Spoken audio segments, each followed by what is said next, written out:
Hi, everybody. This is Joanne Ewing with Reach the Unlimited, and I am so excited today to have Jacqui MeGleish here with me today.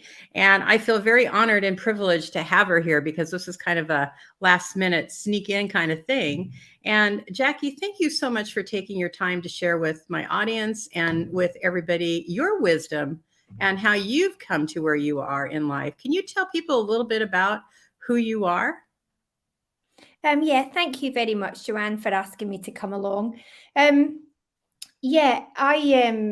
been a spiritualist medium now for around 30 years, and started off very much as a natural medium with no real teaching or understanding, and then that just grew.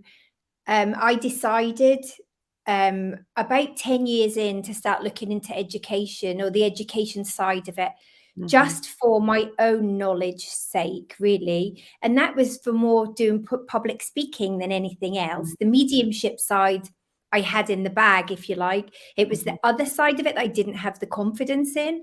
So that's when I started the educational road, and that's when things kind of took a different turn. You know, I've come across, because now I went through my journey of I wasn't going to do mediumship, and then Spirit tapped me on the shoulder and said, "How about we do it?" And I went through the training, and now I'm a teacher of mediumship as well. And so, to me, when I see people that think that, "Oh, wow, I've taken one class, I can go and do this," tell people how your experience from being a natural medium to actually going into the training of it, educating yourself, and then becoming you're a very good teacher and longtime teacher of it as well. Can you Yeah. talk a little bit about the process in that? Well, I'll honestly say to you that for me, the Mhm, education side of it didn't really change my mediumship at mhm, all. I think mhm, being a natural medium, from seeing spirit from a child, from starting to hear things, sense things from really a young age, that grew in itself by mhm, itself.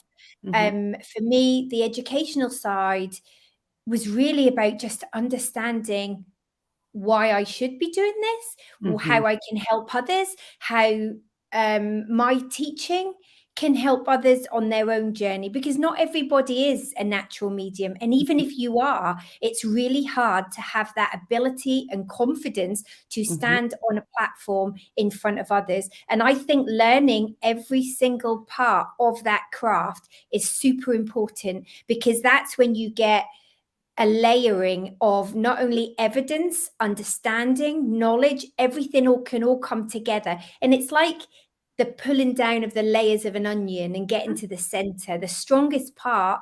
You'll get there if you learn every single aspect and angle of it. And I think that's really important. I do have to say, though, even for me, I don't know everything either. People mhm. assume because I've been in this for 3 decades that I Yeah. know everything and I'm the all-seeing eye. No, it doesn't work like that. None of us know everything. We all know a tiny drop in the ocean of spirituality, if you like. I love that because I agree with you. Even though I've been doing this for many years now, I still go to circles. I still challenge me. And I go to circles not because I need to go to circles, because I need to challenge myself. I need to learn more. I need spirit to work with me even deeper to deepen my connection or open me up to some other way. But what I love about the natural medium, I feel like there's not, because a lot of people do come into this as being a natural medium. They've had these experiences, but it's that training of how to deal with certain kind of situations, or like you said, understanding of what's going on. And it's like I've had many, and I still today, I tell my students also that when I do mediumship, I still will be, when I'm doing a circle, I'll still be challenged in some way, something that I hadn't experienced before, or understanding something in a deeper way. Is that what you're talking about when you're talking about what you learned about when you started actually training for mediumship? Yeah, well, I didn't train. I didn't do any training at all. And people Okay. find that very surprising. Mhm, I sat in circle, a little tiny open circle for 6 mhm, weeks. And mhm. it got to the 6th week and the medium didn't turn up for the church and they put me on platform. And it literally just went from there. Would I Yeah, advise that for any student? yeah. Absolutely not. I would say never do that. I was young, I was inexperienced, Mhm. but the mediumship side of it was good. And I was accurate, I was quick, I was clear.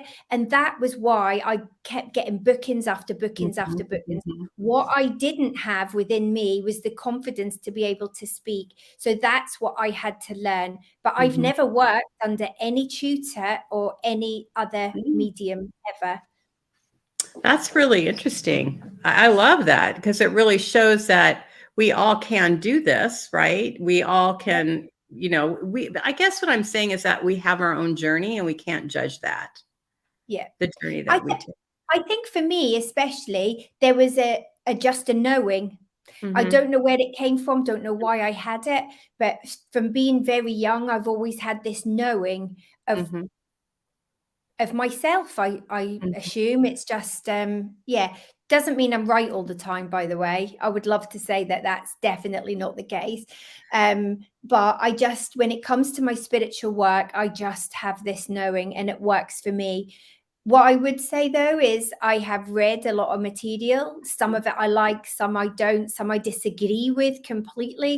And I think on my journey, reading, listening, understanding, um, is super important, not only for others, but for yourself. You need to start to understand your own soul, your Mhm. own potential, Mhm. why you go into this, because this is not a job that you take on lightly. Mhm. If you take this on as a job, you have to really look at the responsibilities that you have.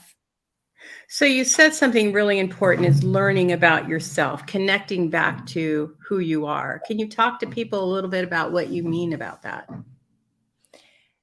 Understanding your own energies first and Mhm. foremost, no matter Mhm. what. Now, people constantly will say to me about guides. I want to know who my guides are, who my workers are, who this one is. And to some extent, that's actually not important. And I say this to all my students: the most important soul energy you need to understand is your own. The Mhm. world that we live in, this modern world, for instance, you're in America, I'm in Mhm. Scotland, and we Mhm. can still connect, which is marvelous. Mhm. But this is 24 hours a day, and Mhm. humans aren't equipped to deal mentally with all of these many things that are going on all at once.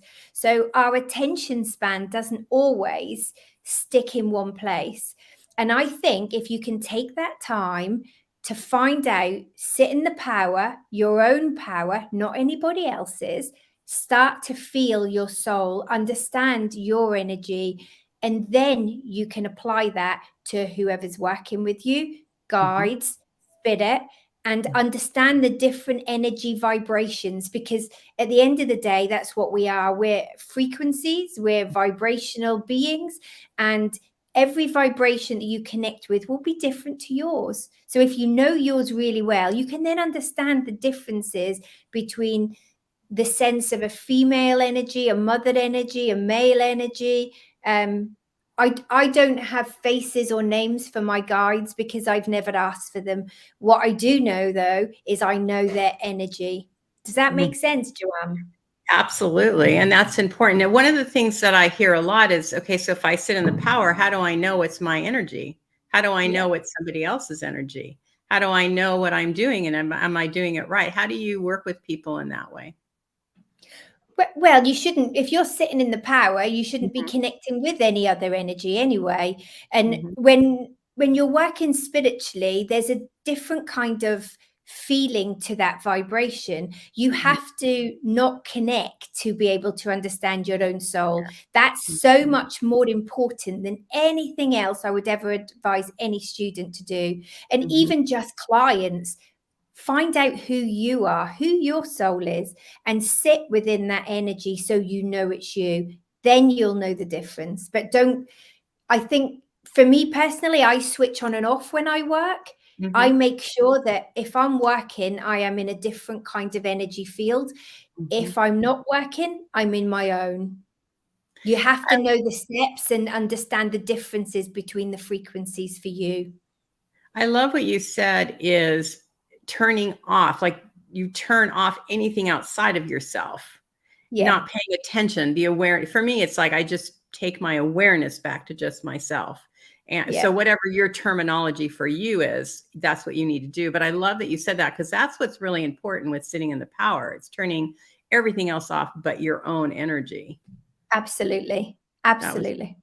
perfect. Now, one of the other things that you said that a lot of people have problems with is getting a no or being wrong. How do you deal with that? And what do you do when you work through that? Um, I always take it back or send it. I call it sending back, but I don't. I always kind of say to them, if I'm getting a no here now, I don't think no's a bad thing because I think it makes the medium work harder. So Mhm, I accept a no quite happily. But mhm, if you get a no, you have to then ask for evidence to back what you're saying. And a mhm, lot of clients that I work with will say to me, yes, after I get it now, because sometimes you have to translate it in a different way. Remember, right. we're working off a vibration. We Mhm, can make a mistake with the language as well as they can. So exactly. you have to learn and understand your ability and then understand why you're getting the no. But I never see it as a negative. I agree. I feel like no's are only just a way for me to deepen and understand it better instead of run Yeah, from it. Because I feel like for me, if I'm going to take personally a no, then I'm going into my ego. I'm now absolutely. disconnecting from spirit versus blending deeper into the energy with spirit. Well, it's not about you. You're only the middleman. Exactly. Yeah. I don't even know if we're the middleman completely either. We're No, just the voice I don't box. know either. But within that space, well, I like to call it the middleman because within that Yeah. space of the middleman, you're Yeah. so responsible for everything you say and everything that you do. So you Mhm. have to be really careful with your physical movements, your speech, the way you bring something forward, because any misinterpretation can hurt somebody. So you have to remember what you're doing has, Mhm. yeah, it can. I'm trying to think of the right word for it, but there is things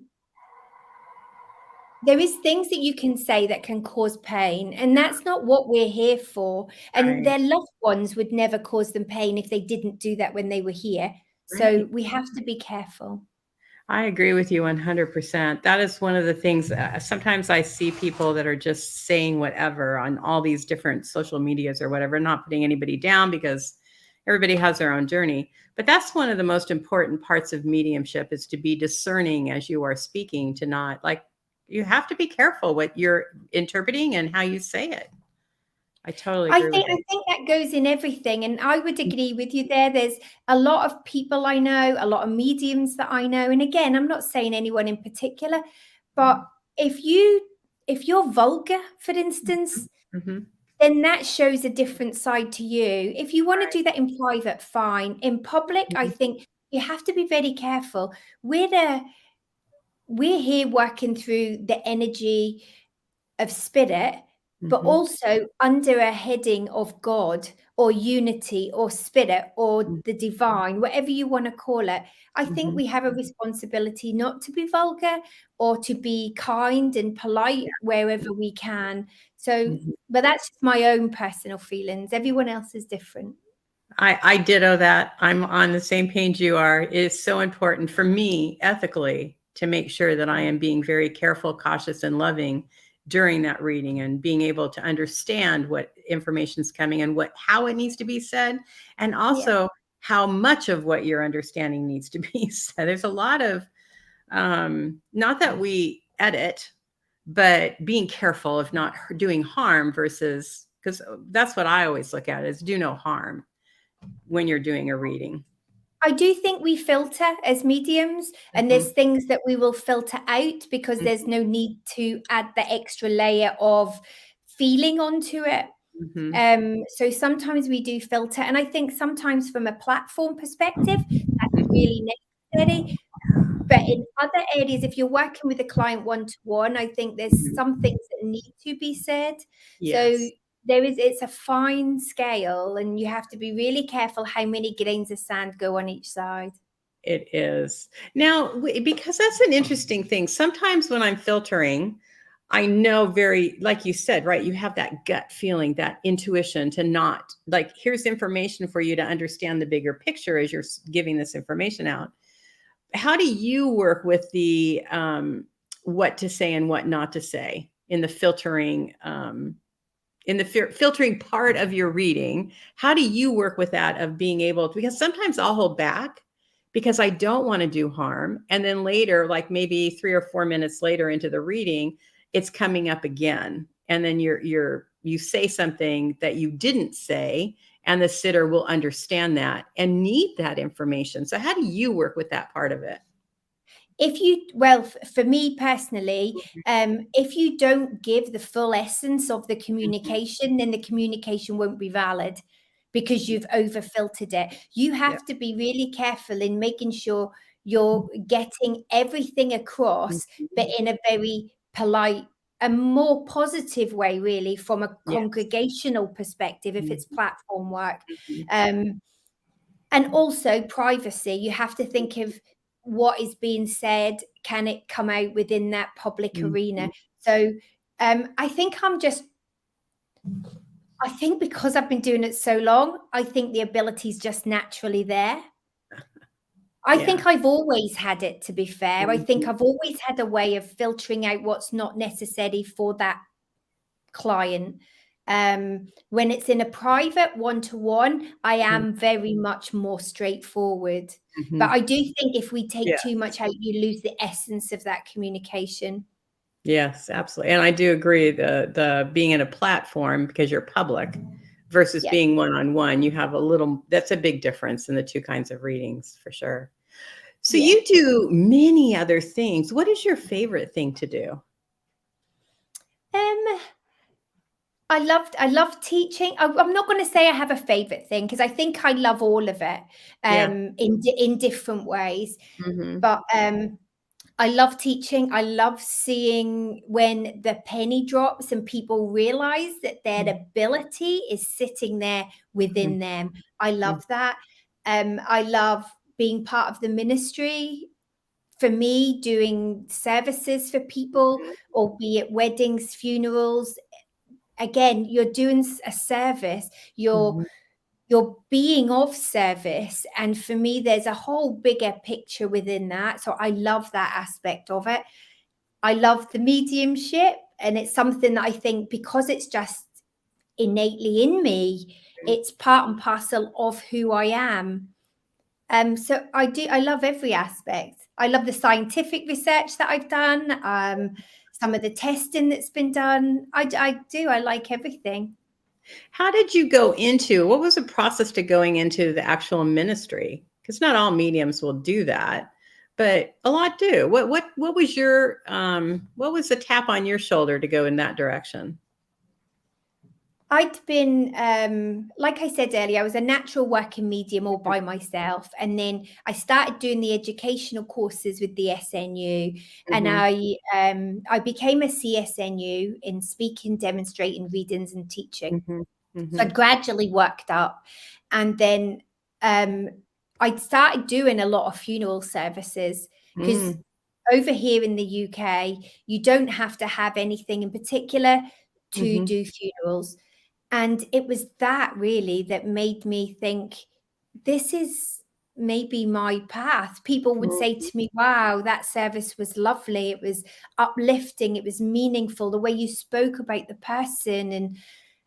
And I actually really enjoyed the fact that I was giving that person the send off that they deserved.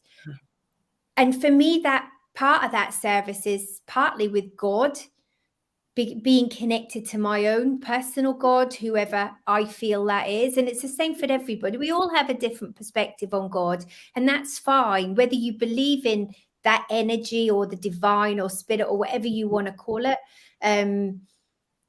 But for me, it's partly being of service to them and being able to minister to the people that need it, visiting people in hospitals when they're at their lowest ebb, or being on the phone if need be, just doing what needs to be done. But it was a huge thing for me getting receiving my appointment for officiant in the Spiritualist National Union, Yeah. because I felt that I've, you know, 30 years of service to the spiritual community. And I thought, well, do you know, this is maybe now my path. So I kind of balance over everything. I do a bit of, I would like to say I balance everything, Joanne, but I'm not very good at saying no.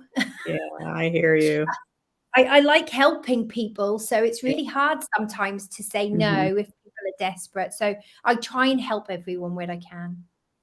So, because that's the biggest part, I think that's a part of why we go into this work because we're drawn to help people. We have that empathy for there's more to your life. You can create a new life, whatever that is.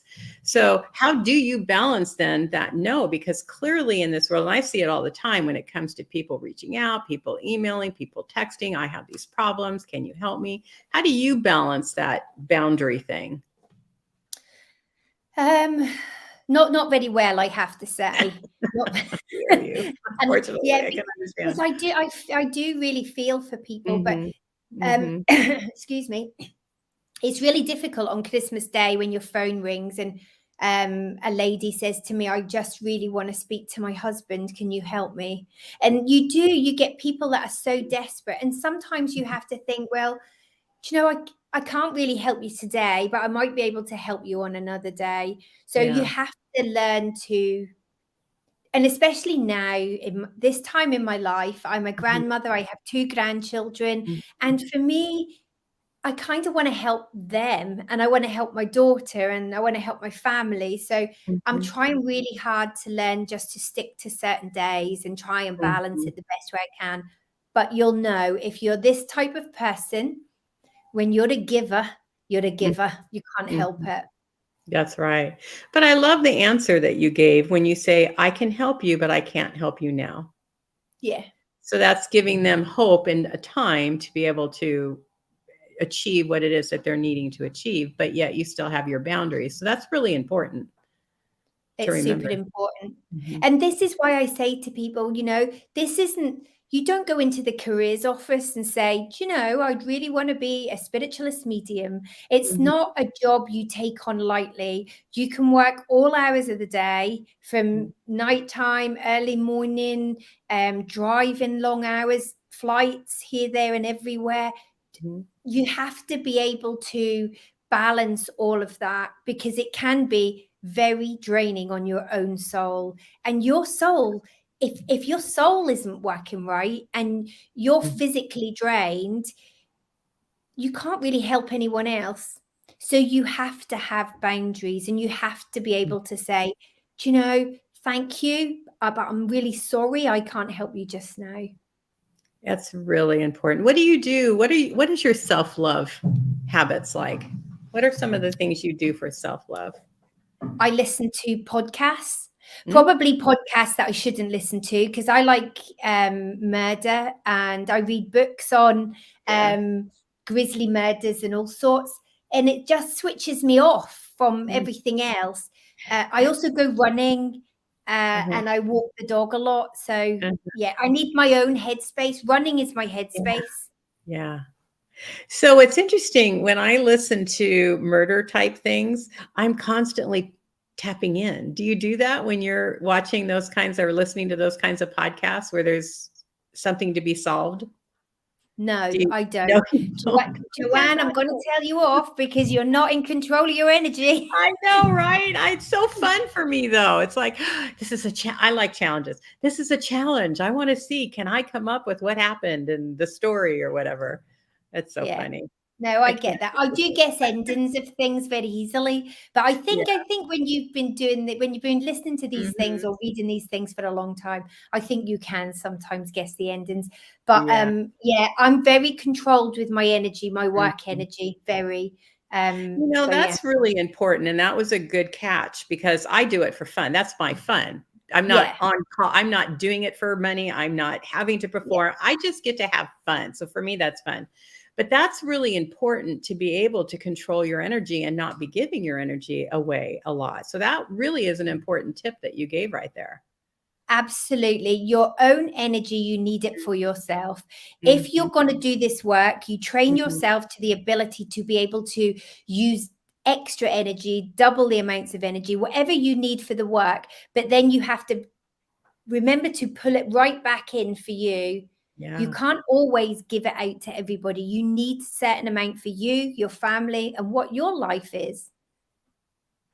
Now, you started out, which not everybody, and I want to say it's not right or wrong that you were a natural medium, right? Because some people just come out of the womb knowing this is what they are. Some people have to kind of lean into it in older years. How did you maneuver through that when you were a child and come to peace with it when you finally stepped into that path? Oh, I don't think I came to peace with it very well, I have to say, Joanne.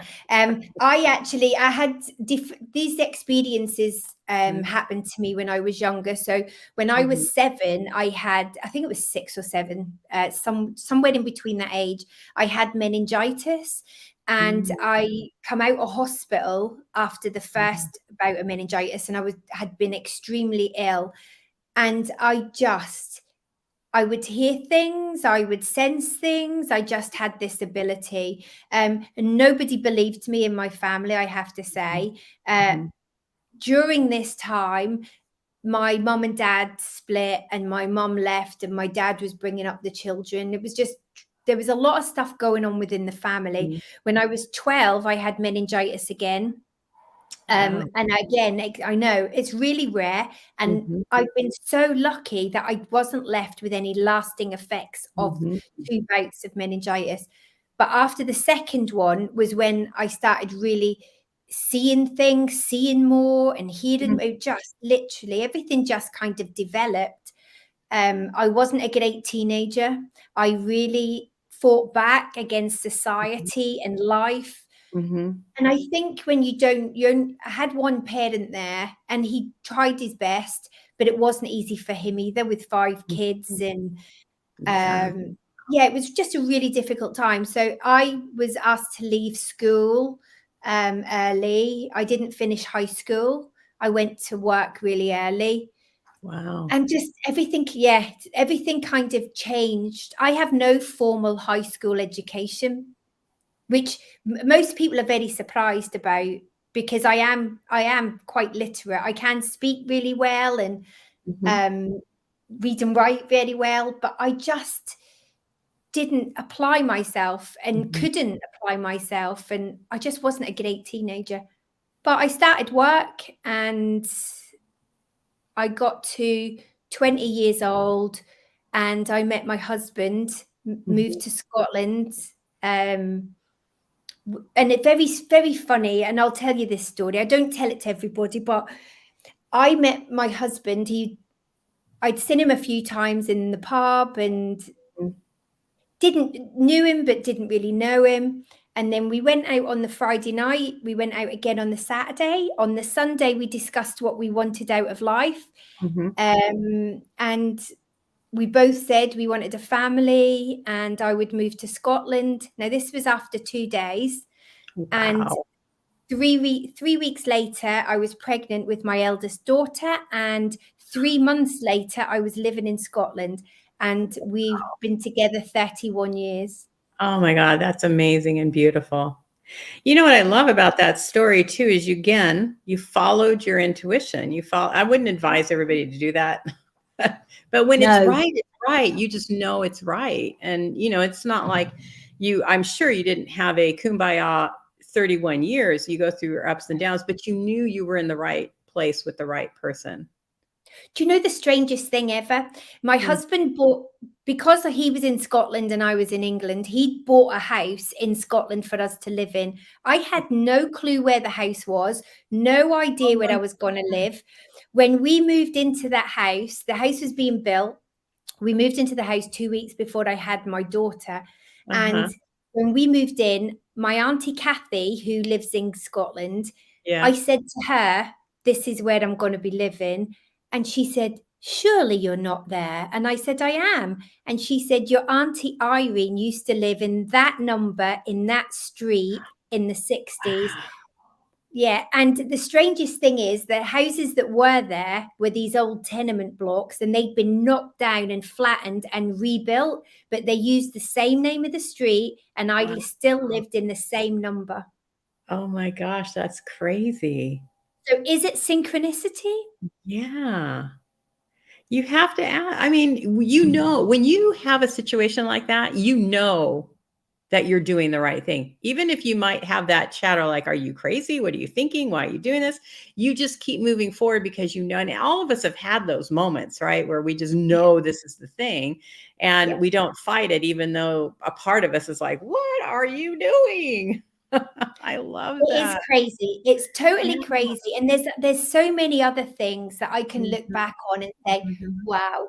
I mean, I didn't even know Scotland really well at all. My grandfather was from Scotland, and he left probably in the 40s. I think he left Scotland and moved to England because he didn't like the sectarianism. And yet I ended up right back where Yeah. his family are from. Oh, that's amazing. It shows that when we just follow the path and trust, which we don't like to do, we often want to get in the way, then things work out. I mean, again, it's like nothing ever is kumbaya. We always have our little bumps or challenges in the road. But what I love about and why I started this show is it's about how we deal with those challenges, how we deal with those obstacles. Like for you, do you have any other siblings that are doing the same kind of work or have that kind of connection to spirit? No, Wow. I have 4 brothers, Yeah. and 2 stepbrothers. I have one that's a Mormon, one that's a Buddhist, and the others don't really believe. Wow, Mhm. that's a real collective of different directions, but yet still somewhat in the same, like Buddhism is somewhat into the spiritualist kind of mindset. Still quite different to what we do. They Mhm. certainly wouldn't speak to the No, yeah. departed the way we do. So I think it's just very different. And I don't know what it was. Was I born now, I can question this all day long, and Yeah. you'll have listeners that will say the same Mhm. thing. Was I Mhm. born like this, or was Mhm. this because of the meningitis? What if both are true? Exactly. We will just never know. You never will, exactly. And it doesn't really matter because you're exactly where you are at this moment in time, and that's just what is. Yeah, but I think you can't help, even we're human, you Mhm, can't help looking back at your journey and mhm, looking at the twists and the turns along that path. And mhm, I really do think now there's many people I've mhm, met in spiritualism that aren't here any longer. mhm, I've had and I was watching something the other day, and it was about 2 really good best friends that stayed mhm, friends until one passed away. mhm, And in my lifetime, I've had 3 people that have been what I would class as my best friends throughout mhm, my journey, mhm. and all 3 of those are now in spirit. Really? Wow. Really. So my first best friend at school, she Mhm, passed spirit really young.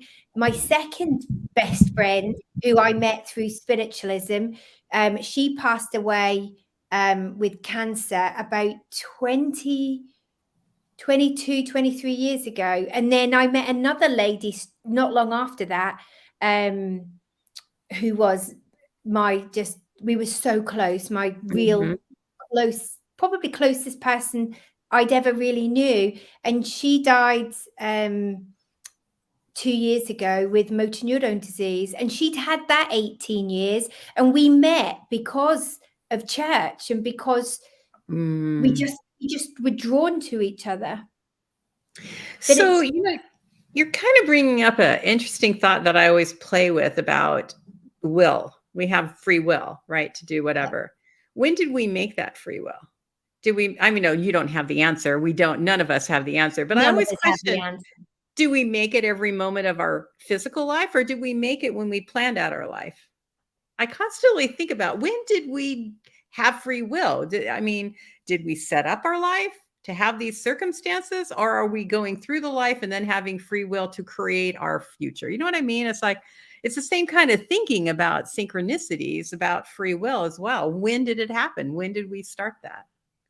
I think we have a journey set. Now, Mhm. like I say, there is no evidence in what I'm saying here, Yeah. but I think we have a journey set from A to Mhm. B, and Mhm. sometimes we take that straight road, going Mhm. from A to B, and other times we do this, roundabouts, back Yeah. turns, sideways, until we reach that B point. And Mhm. that can be from A to B to C to D to Mhm. E, you know, Yeah. depending on your journey.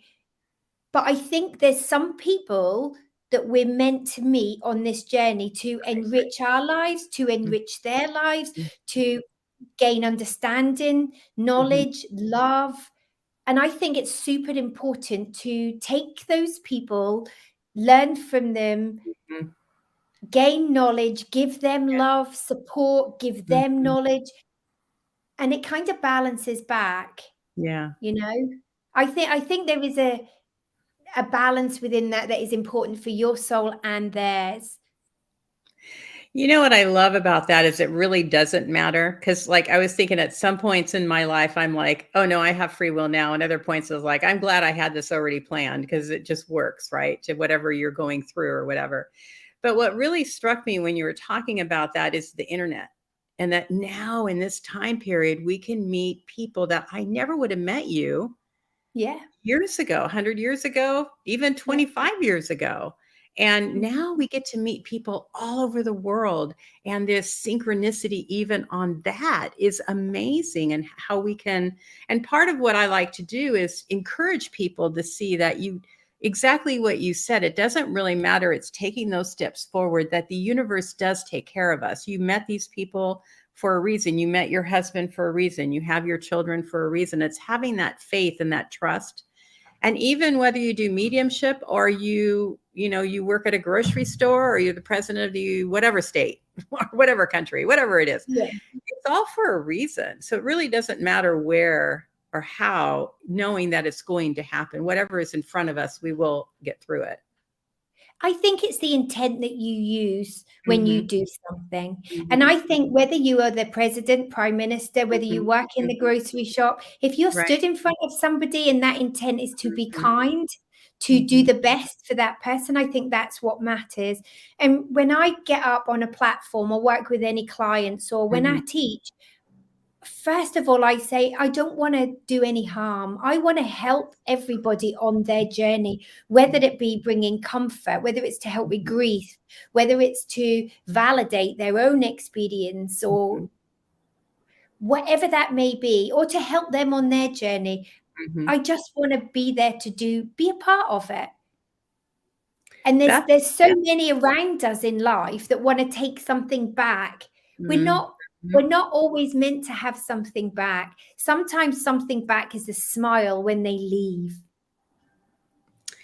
I just want to sit in that for a minute because that's really important. Sometimes we think that we always have to achieve or we always have to gain something and we have to move forward. We're like that forward motion train versus just being in the now and enjoying the moment of the now and just giving to someone. I was having a conversation with someone about keeping into just the positive energy, not going into the negative energy. And that's really hard to do sometimes when you're talking with someone and they're having a hard time, to not go into the need to take care of or heal or to whatever, but just to like hold that space. And what you said was a beautiful thing right there, of just holding that space, of giving someone love or giving someone compassion or just listening. This is so important than having to solve a problem, or, I tend to be that way. No, I got to solve the problem. I got to get to the core.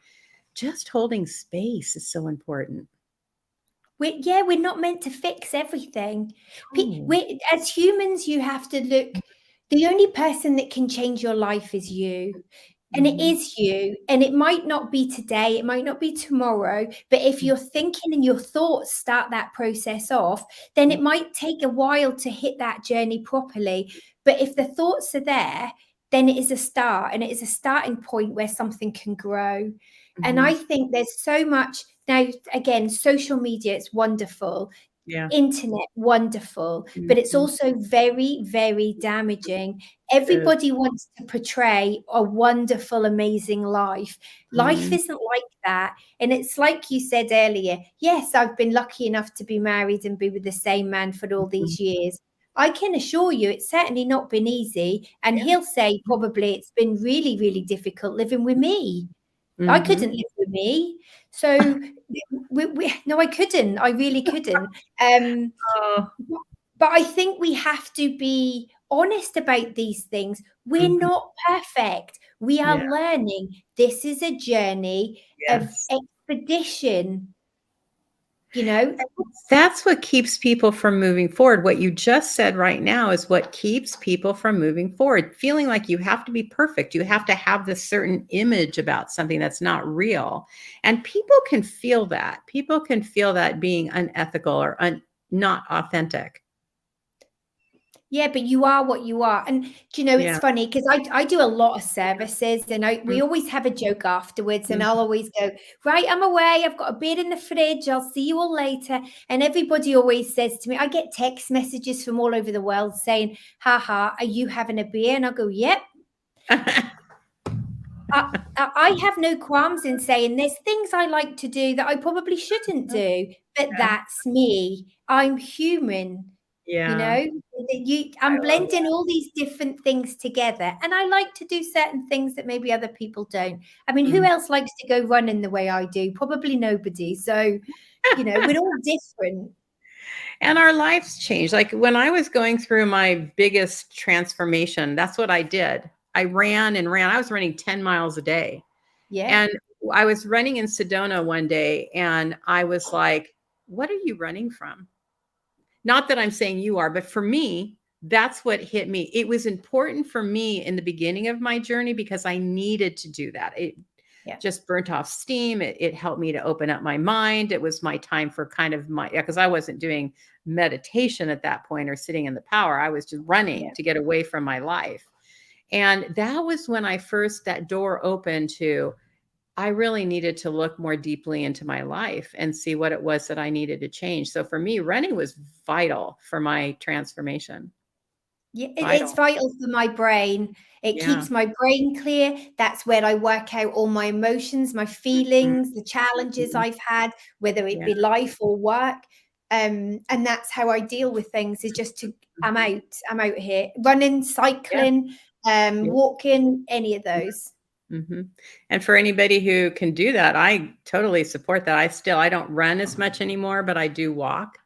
And I still battle that because I don't like to stop long enough to do that. That's another Yeah. story.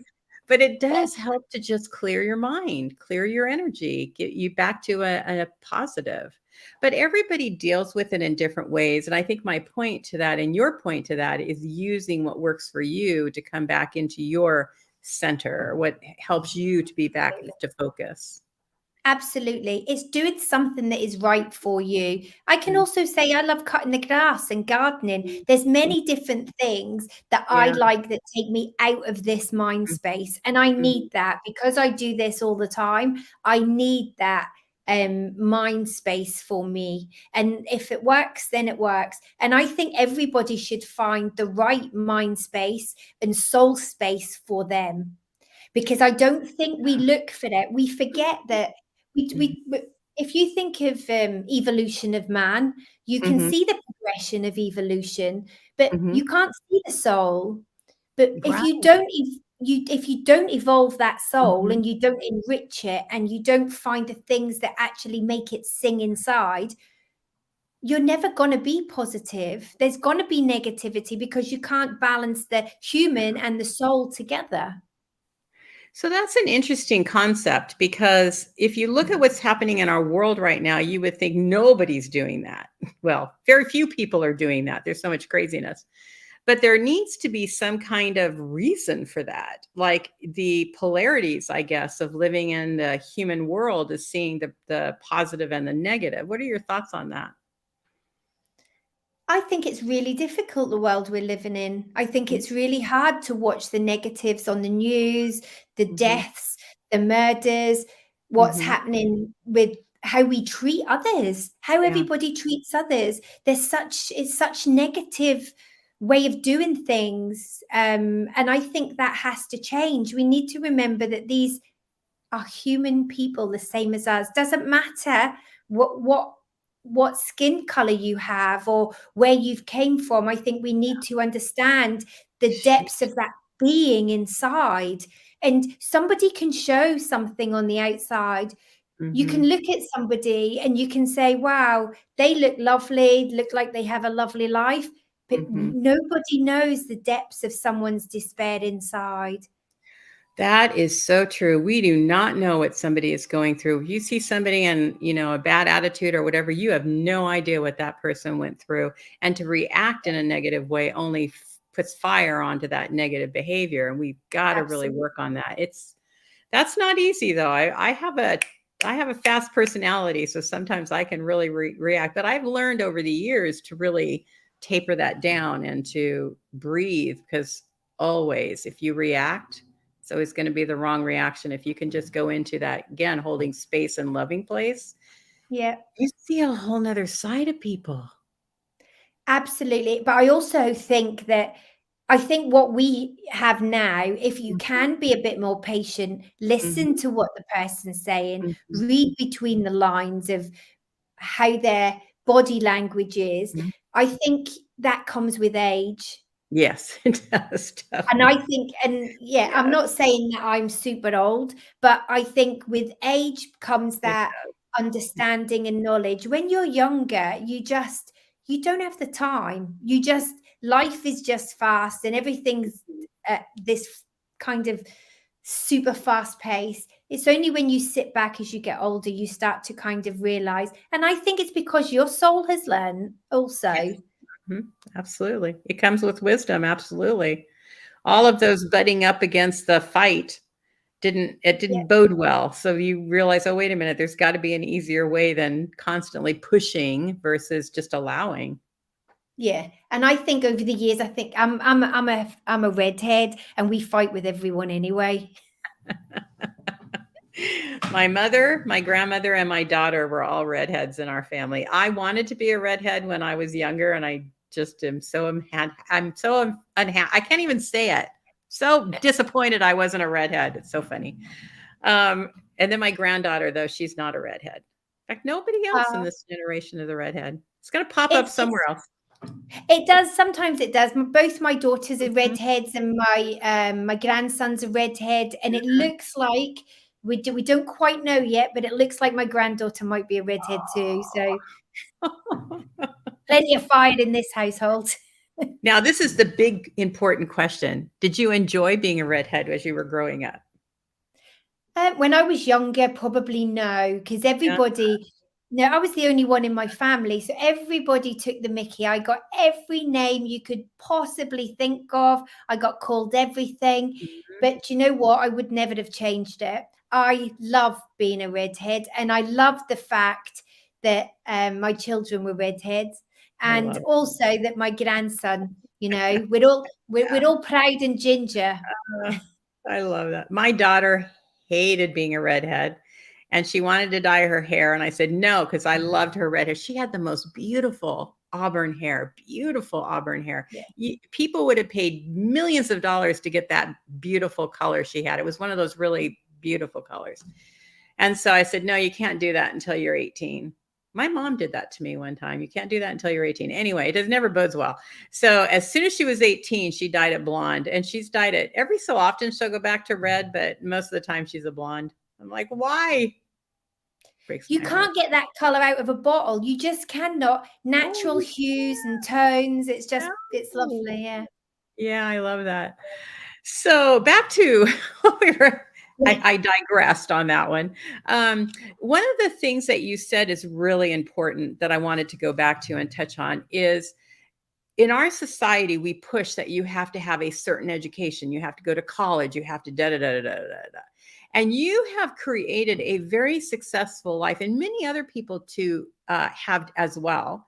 But it's such a stigma. How did you get through that? And did that play with your mind? And how did you emotionally go through that particular thing? Or did it not really matter to you in the big scope of things? No, I think it did matter to me when my kids started to go to Mhm. school. I certainly wouldn't let them have a day off. I made sure that they went to school and Yeah. they weren't in the same they didn't have the same background that I did, so everything was different for them. But I also realized that if I didn't learn to educate myself at this point, then they would bypass me and it Mhm. wouldn't be fair on them. So Mhm. I went back to college and I did my higher English, and I did a lot of computer work just so I could understand what they were doing. And it was also to give me confidence and understanding. So I did that for 2 years, which was really good, actually. And then kind of everything developed with this. So I haven't done any more. The SNU education, I have to say, helped me a lot with my speaking and understanding and the structure. So that has helped. But I think it's just all about learning and taking in, listening, reading, and again, taking in, because you can read something and not actually take it in. Yeah, You absolutely. have to be able to soak it in so you can use it for your own potential. Because if your potential reaches a good level, you can then help others. And that for me was the motivation to make sure I could educate myself and then I can pass it on to others. I love that because what the point of that is you didn't stop. You kept moving. You kept on adding to. You didn't use that as an excuse or crutch to Yeah. not move forward because there's always, I mean, our world has these ideas of what we should be, but yet there's no cookie cutter, right? We're all individual and we're all going to do our own thing and each direction and path is different. So it's being Yeah. able to not allow that to hinder you from moving forward, but like the creative way that you found ways to make that better and to keep moving forward and add to your life versus against your life, which is so important. I think I've just always been somebody that can learn. Mhm, I'll turn my hand to anything. My dad made sure of that if mhm, something breaks, try and fix it. So I do. mhm, I mean, I started off as when I left school or got asked to leave. I started off as a painter and decorator. Then I trained to be a hairdresser. mhm. I've worked in pubs. I've worked in butchers. I've worked as a management in a clothes shop. I've pretty much done everything you can think of because I like to learn, but Mhm, also I like to work. I am a worker. mhm. So I'll turn my hand to anything. I do sewing. I do anything. I think that's the biggest message is, you may have an obstacle in your way, find a way around it. You can do it, whatever. Like, look at how the confidence and the things that you've accomplished has been Yeah. really fantastic. And because you didn't become the victim, you became the warrior in your own life and you fought for creating the life you wanted to create. I love that. Thank you. And I'll tell you, the only thing that really gets on my nerves is, and this is going to sound terrible, and please don't think of it that way, but if a man says to me, "Can I help you with that?" I'm like, "Absolutely not." Mhm, Because I have this fear that a a man feels that he has to help a woman, when actually a woman should be self-sufficient within herself to be able yeah, to help herself. And I mhm, don't think humanity has done that. They've never created a balance with men mhm. and women. So you can ask a man, "Do you need help with that?" And Absolutely. And I think it's so important to be able to have that balance within you. So whether you're female, male, we all cry. Whether Mhm, you're female, male, we all feel grief. We all mhm. feel pain. We all need comforting at different times. Yes, It shouldn't matter across the board. And it's the same with asking somebody if they need help. I'll open the door and hold it open for the man as well as a woman, absolutely. because I have that feeling of just being courteous and kind. I love that answer because it's a well-balanced answer. There's nobody, any sex that's more important or anybody, like anybody. Anybody. Yeah, any human being is not more superior than somebody else, but yet we in our own mind can conjure that up based on our belief system, which is Yeah. something we really have to shift. We are capable human beings. Now, sometimes, though, there's the caveat to that. We need a helping hand. There are some things that we may need someone to help us to understand something, to do something, whatever, because it's not our expertise. So there's that ego part of that where you can cross that fine line. But don't be Absolutely. afraid to keep exploring and learning and growing and asking for help or helping others, because that's what we're here for.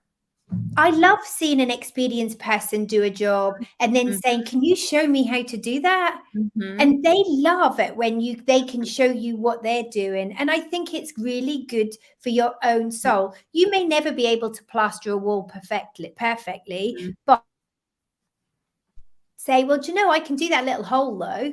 So you can do part of it, but you can't do the whole wall. Well, that's Yeah, okay. At yeah, least you've tried and then you've gained something from doing that. And I think it's the same in spiritualism. So yeah, we might not all be perfect at doing every single aspect of it, but learning about every aspect can yeah, only enrich your own soul and your yeah, own potential, and not being overcritical with others or being overcritical with yourself. mhm, mhm, Everybody's so hard on themselves for not having the confidence or this huge ability. The ability will grow as you grow. If yes. you work on it and if you apply the same passion to your soul as you do to other people's. What can we say after that? That's perfect. That is really, that is the whole drive for Reach the Unlimited, is for people to get that. If we can just understand that we have control of our own lives, that we do not have to be less than, weaker than, not smarter than, whatever it is that we label, then we hold ourselves back. It's just that I'm simple. gonna There's something that was super important to me with my friend Bernadette that passed Mhm, away. mhm, And like I say, she really suffered with motor neurone disease. And you mhm, could see this over a long period of time. And do you know what she would say to me? mhm. I would go up and I would go and do her hair and I'd maybe tweak her eyebrows or would just talk, whatever. And she'd say to me, Jacqui, I pray for you at night. Oh. And I said, "Why do you pray for me?" And she'll say, "Because you need some peace." Mm. And it just shows you somebody can be so sick, Mhm, suffering, and mhm, still care about others. And it can be the other way round too. mhm. And if everybody gave each other that little bit of prayer, love, I think the world would be such a better place. But we Yeah. can't always think like that. But Mm. if you've got something so bad within you or so sick within you and you can think like that, what a soul. What a strong soul. You got that. That is for sure. It's very touching because we don't really look at it that way. But like our ego is we. It's important. We need our ego. It's important for us to go forward, but we got to really control that self-worth part of it, right? Of not feeling that we're not worthy of, or less than, because that's what often brings out that fight or flight mode, is that worthiness. When we're okay with ourselves and we Yeah. can be in that state of, I just got divorced and I always call my ex an asshole, and I'm working on that. I'm working really hard on that. Haven't gotten there totally yet, but I'm getting closer. And this is why, because it's understanding that he did the best he could with what he had, and I did the best that I could with what I had. And it didn't work. So you just part ways. And whatever they do or whatever somebody does, it's no reflection on you. It's them, right? Their own journey.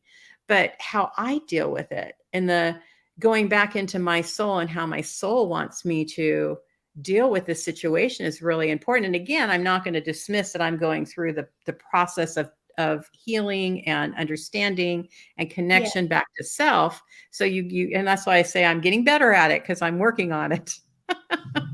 But it is a process of learning. But if we can go back to that true love, which is what we should have, then that's when we can have that kind of giving mentality versus that anger or the lack of giving.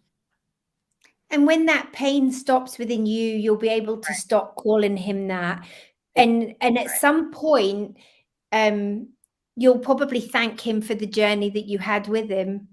I already do. Yeah. Are you And I kidding? think it's I am. Yeah, and it's important to kind of realize that everybody is in control of their own journey. And do you know what? Sometimes humans aren't meant to live together for that long. It's as Exactly. simple as that. Right. It's so true. And I hope that this has been helpful for everybody. Thank you so much, Jacqueline. I have one more question for you that I like to ask people. Okay. What is your golden nugget that you would like to leave everybody? Just enjoy every day. Oh, Reach your potential where you can. yeah. I love that. This has been a great way to end because it really is the crux of our life. If you can just get that last part of really just having that kindness from within you and not having that, whatever that human ego anger part of it. If you can, the Yeah. more we can learn to let that go because that person has their whatever that they're dealing with and you have your whatever you're dealing with. And the most important thing is you're healing and you're dealing with love and kindness within yourself. Yeah. Yeah, I love it. Thank you so much for being here. I appreciate it. Wow, that hour went by fast. I know. No, it was lovely. Thank you so much for inviting me along to Reach the Unlimited. I've thoroughly enjoyed it. Thank you, Joanne. Thank you so much. I appreciate it. And thank you all for being here, for your questions, your comments. No questions, but your comments. I'm sorry I didn't interact with you because this conversation was too good to not be a part of. And if you have any questions, comments, please put it in the chat and I will get back to you. And I hope that everybody has a blessed day. And thank you so much, Jacqui. Thank you. Bye, everybody. Bye.